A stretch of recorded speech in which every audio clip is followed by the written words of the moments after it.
मौत ईंदो ख़बर चार नाही कॾहिं मौत ईंदो ख़बर चार नाही हयातियत कोई ओ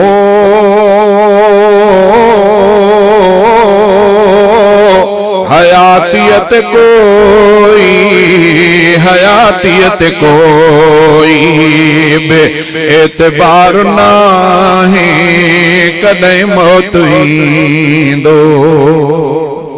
हे भी बोल मोहतरम भाऊ अब्दुल हफीज़ जा लिखियल कुदरत हयाती में मां चई न सघियुसि अॼु उनखे यादि पिया कयूं।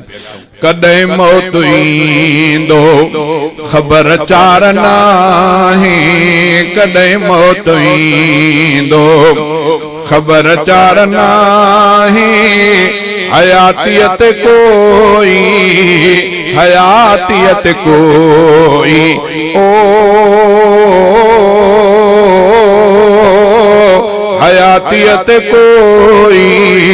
हयातियत कोई बेएतबार नाहे कॾहिं मौत ईंदो। मता आखिरी रात तुंहिंजी हुजे हीअ मता आखिरी रात तुंहिंजी हुजे हीअ गुनाहन खां पोइ भी ओ गुनाहन खां पोइ भी तूं बेदार नाहे कॾहिं मौत ईंदो ख़बर चार नाहे हयातियत कोई ओ